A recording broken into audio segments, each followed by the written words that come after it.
वाजसनेयी निम्नलिखित में किस वेद से संबंधित है? तो यजुर्वेद से संबंधित है। वाजसनेयी संहिता यजुर्वेद के शुक्ल यजुर्वेद से संबंधित है। याज्ञवल्क्य के द्वारा सूर्य की आराधना करने पर भगवान सूर्य ने वाणी के रूप में उन्हें वेद का ज्ञान दिया था, इसलिए उनकी कही गई संहिता को वाजसनेयी संहिता कहा गया। चारों आश्रमों का उल्लेख सर्वप्रथम किस ग्रंथ में हुआ है? तो जाबालोपनिषद में। चारों आश्रमों का उल्लेख जाबालोपनिषद में मिलता है। वही छांदोग्य उपनिषद में 3 आश्रमों की चर्चा है। आश्रम व्यवस्था इस प्रकार है: ब्रह्मचार्य आश्रम, गृहस्थ आश्रम, वानप्रस्थ आश्रम और संन्यास आश्रम। ऋग्वेद के निम्नलिखित रचनाकारों में से कौन सा सामाजिक गतिशीलता का एक उदाहरण है? तो एगुस।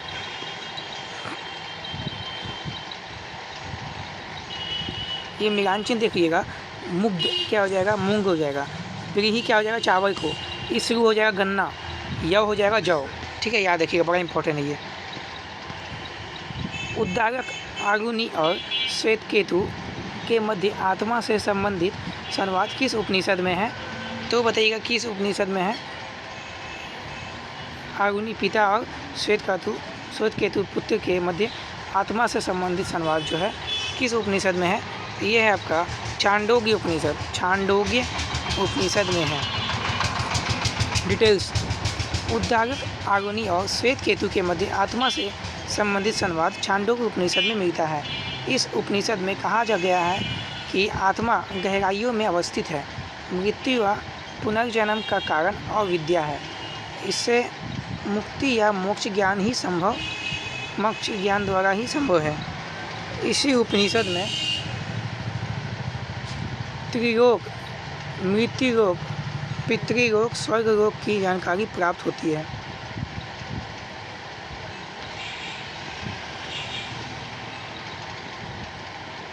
मिलांची देखिएगा, छांदोग्य उपनिषद तत्त्वम् असि, बृहदारण्यक उपनिषद अहम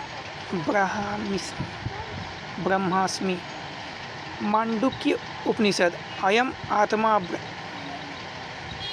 ब्रह्म,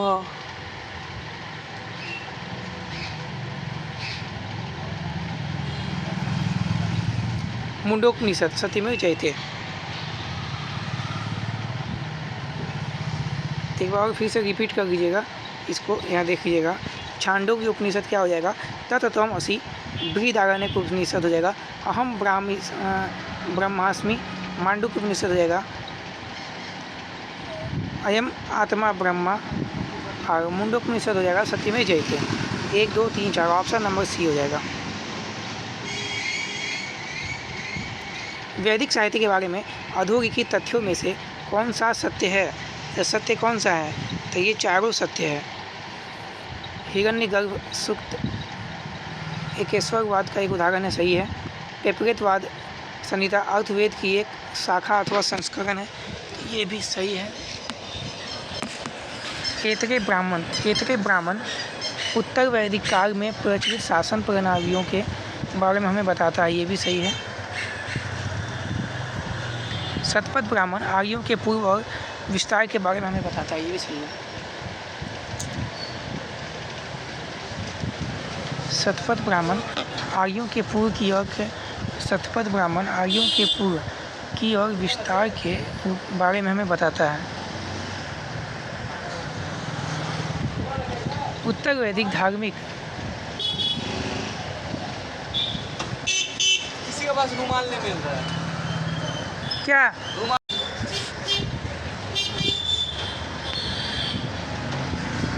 उत्तर वैदिक धार्मिक प्रवृत्तियों के संदर्भ में अधोलिखित है क्या?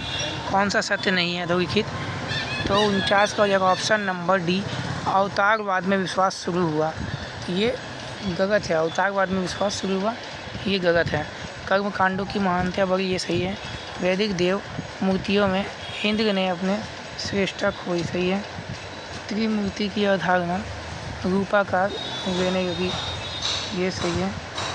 अवतार के बाद में विश्वास शुरू हुआ, ये सही है।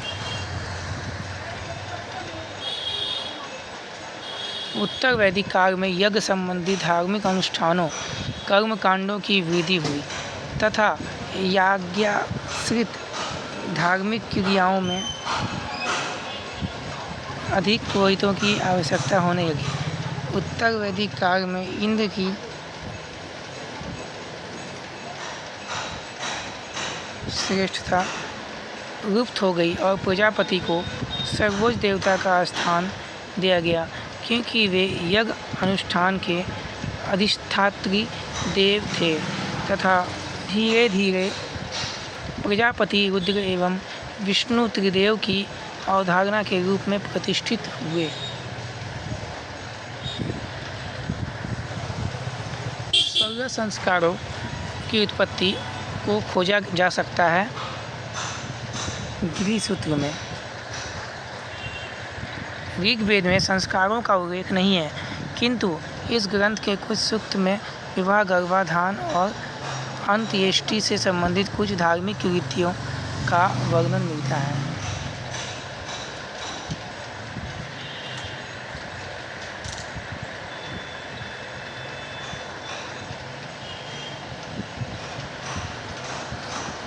वैदिक संहिता ब्राह्मण। ऋग्वैदिक संहिता ऐतरेय एवं कौशिकी ब्राह्मण।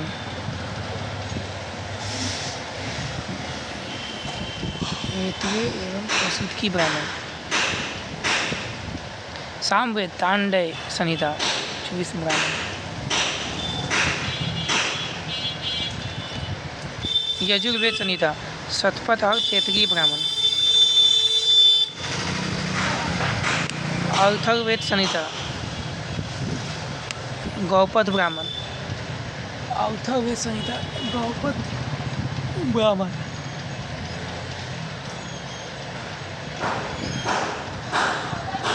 अथर्ववेद संहिता गौपद ब्राह्मण हो जाएगा। तो देखिए एक बार फिर से देखिएगा, वैदिक संहिता क्या हो जाएगा, ब्राह्मण हो जाएगा। ऋग्वैदिक जाएगा, ऋग्वैदिक हो जाएगा कौशिकी और एक ऐतरेय ब्राह्मण। सामवेद हो जाएगा पंचविंश यानी कि तांडय ब्राह्मण। यजुर्वेद हो जाएगा शतपथ और तैतरीय ब्राह्मण।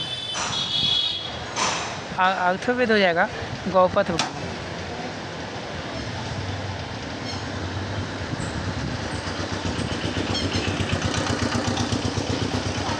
ऋग्वेद का 7वां मंडल किस वंश परिवार से है? 7वां वशिष्ठ से है। ऋग्वेद एक संहिता है जिसमें 10 मंडल हैं, जिसमें 2 से 7 तक के मंडल सबसे पुराने मंडल माने जाते हैं। पहला, 8वां, 9वां और 10वां मंडल परवर्ती काल का है। 10वां मंडल 9वां 10वां मंडल जिसमें पुरुष सूक्त भी है, जो से बाद का है। ऋग्वेद के 7वें मंडल में दशराज वर्ण युद्ध वर्णन है। रावी नदी के तट पर लड़ा गया जो।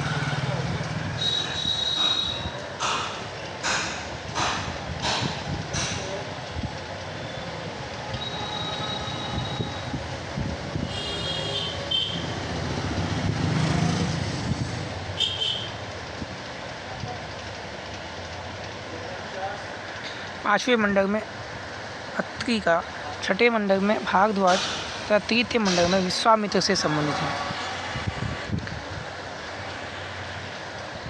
झेलम नदी का मूल नाम क्या था? झेलम नदी का मूल नाम क्या था? वितस्ता। तो जी बिल्कुल सही जवाब है। झेलम नदी का मूल नाम था वितस्ता। या डिटेल्स देख लीजिएगा। झेलम नदी का प्राचीन नाम वितस्ता था। यह नदी कश्मीर में पीर पंजाल श्रेणी के तल पर स्थित है।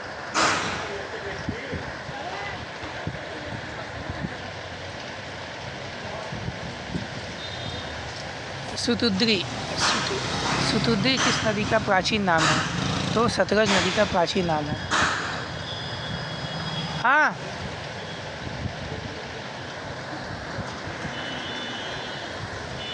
निम्न में से कौन सा ग्रंथ वर्ण व्यवस्था की उत्पत्ति के दैविक सिद्धांतों की पुष्टि करता है?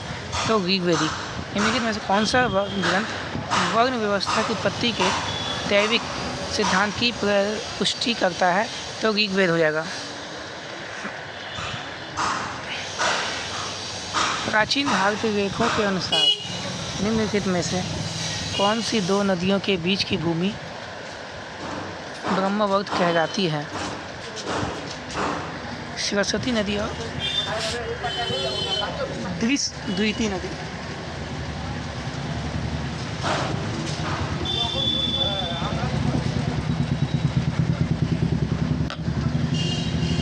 सरस्वती नदी और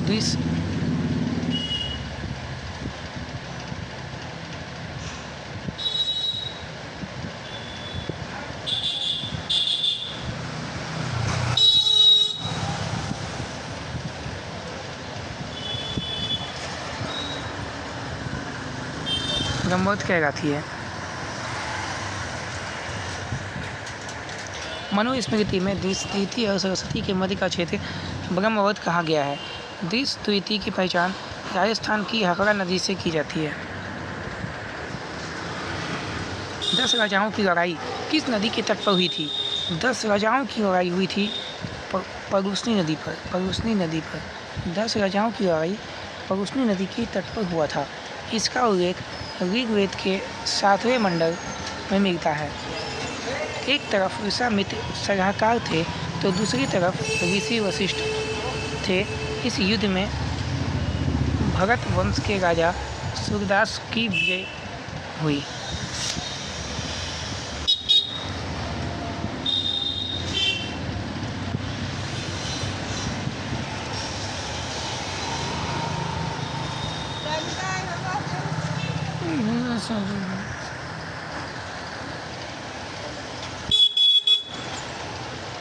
अस्किनी ये किस नदी का प्राचीन नाम है?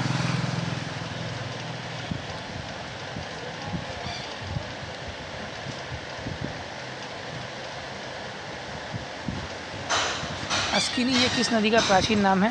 तो चिनाब नदी का प्राचीन नाम है अस्किनी। अस्किनी चिनाब नदी का प्राचीनतम नाम है। व्यास का पुराना नाम विपाशा, घग्गर का द्वितीय तथा सरस्वती का चिंतक प्राचीनतम नाम है। अस्किनी चिनाब नदी का प्राचीनतम नाम है।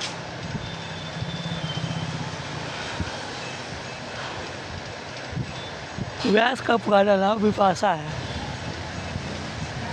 घग्गर का द्वितीय।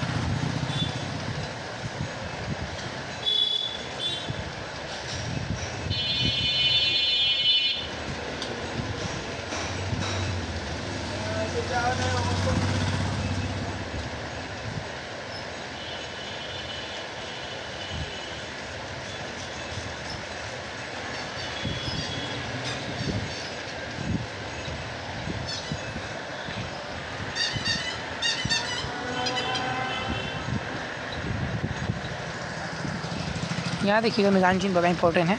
झेलम हो जाएगा वितस्ता नदी। सतलुज क्या हो जाएगा? सातुती नदी। काबुल हो जाएगा कुंभा नदी। व्यास हो जाएगा विपाशा नदी। ठीक है, तो चलिए आगे देखते हैं। किस वैदिक पाठ्य के लिए वेदांत शब्द का प्रयोग होता है? तो उपनिषद के लिए। ऋग्वेद के कई परिच्छेदों में देश के लिए अघन्य शब्द का प्रयोग हुआ है। अघन्य गाय हो जाएगा, गायों के लिए।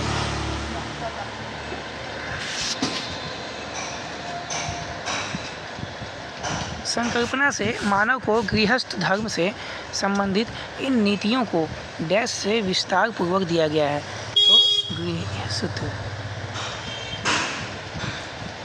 संकल्पना से मानव को गृहस्थ धर्म से संबंधित इन नीतियों को गृहस्थ में विस्तार पूर्वक दिया गया है।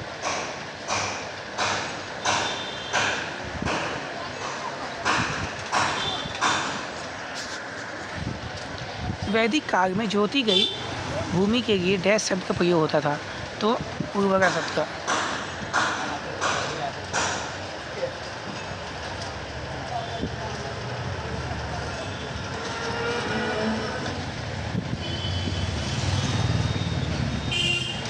वैदिक काल में जोती हुई भूमि के लिए उर्वरा शब्द का प्रयोग होता था। उत्तर वैदिक काल में जोती हुई भूमि के लिए उर्वरा या क्षेत्र शब्द का प्रयोग होता था। ऋग्वेद ग्रंथ में जोती गई भूमि को सीता शब्द का प्रयोग किया गया है।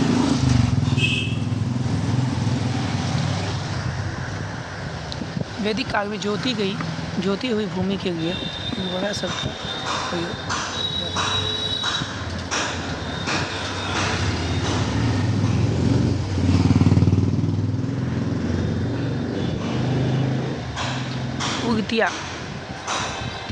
उर्तिया यानी कि उत्तरीय अधिवास, समग्र पोशाक।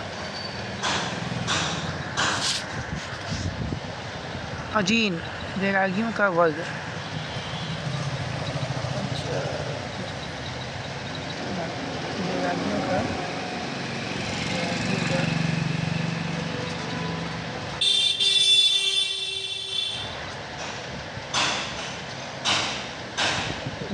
वैरागियों का वर्ग।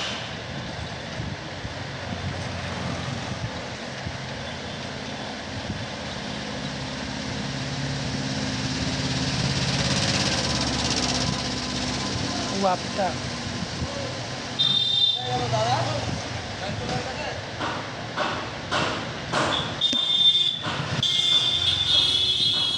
अजीन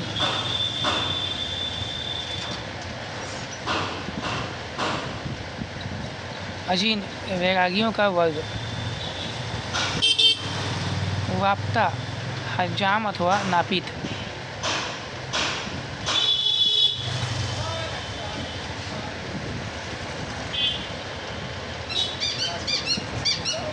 वाप्ता हो जाएगा हजाम अथवा नापित हो जाएगा। वाप्ता हजाम अथवा नापित।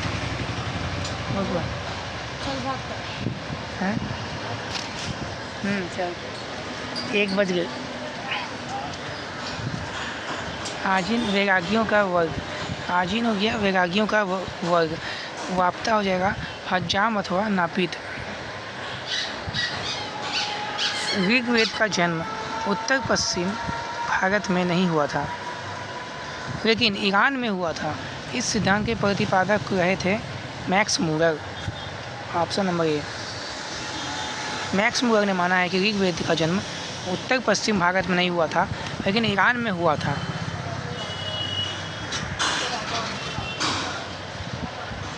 इनमें से किस देवता का उल्लेख ऋग्वेद में नहीं है?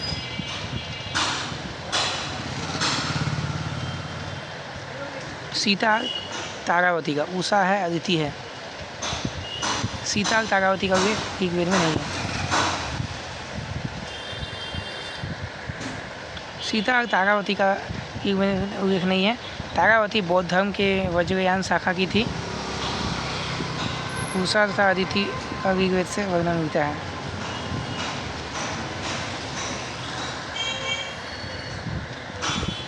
सुश्रुत संहिता का मूल पाठ वस्तुतः किससे संबंधित था?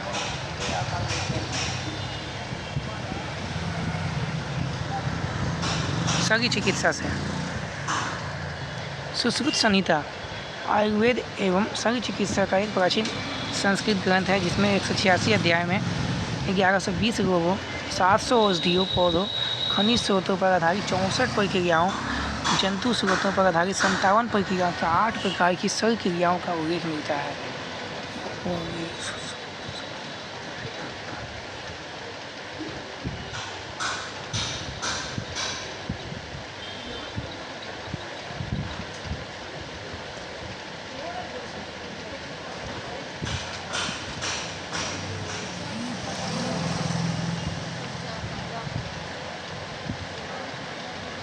सुश्रुत संहिता।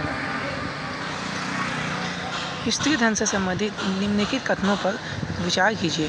स्त्री धन, इसका अर्थ स्त्री की संपत्ति था या माँ से पुत्री को स्थानांतरित नहीं होता था।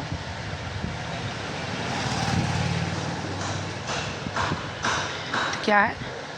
तो स्त्री धन यानी कि इसका अर्थ स्त्री की संपत्ति से था। स्त्री धन हिंदू परंपरा से जुड़ा शब्द है। संपत्ति का चरित्र जो कि किसी महिला की संपत्ति है उस स्रोत पर निर्भर करता है जिससे इसे प्राप्त किया गया है। स्त्री धन पर महिला का पूरा अधिकार होता है और वह अपने पति से अलग होने के बाद भी इस पर दावा कर सकती है।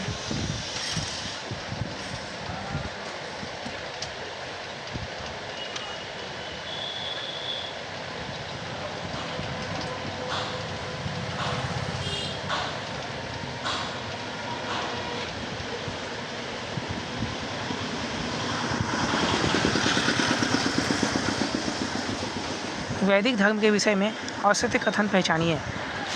वैदिक धर्म के विषय में औसत्य कथन क्या हो जाएगा? तो ऑप्शन नंबर बी हो जाएगा। वैदिक देव परिवार में विश्वकर्मा और प्रजापति की उपस्थिति एक ऐश्वर्यवाद का प्रमाण है। तो ये गलत है, बाकी सब सही है। वैदिक मंत्रविद देव का स्तुति गान करते हैं और साथ ही विश्व देवा के रूप में संयुक्त रूप से। सत्य एक है और ऋषि उसे विविध नामों से अभिहित करते हैं। वैदिक ऋषि प्राकृतिक शक्तियों का मानवीकरण करते हैं।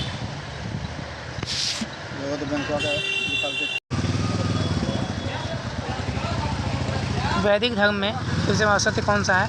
तो ये हो जाएगा असत्य है।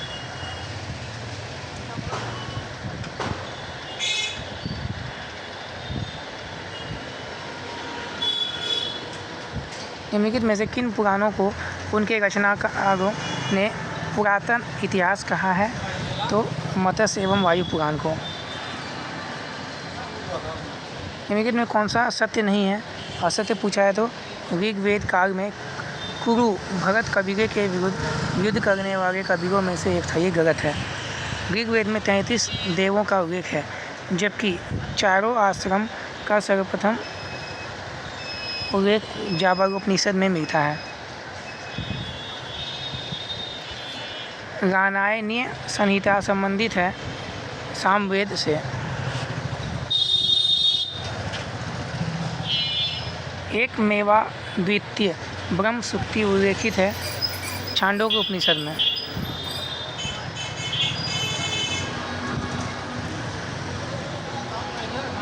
प्रतिलोम विवाह से उत्पन्न संतान को कौन सा दर्जा दिया जाता था?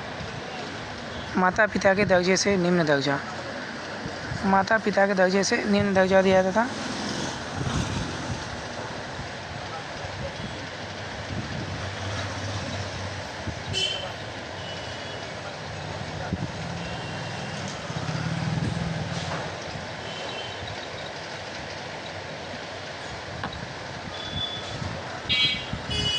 प्रतिलोम विवाह उच्च जाति की महिला और निम्न जाति का पुरुष के बीच विवाह होता था, जबकि अनुलोम विवाह उच्च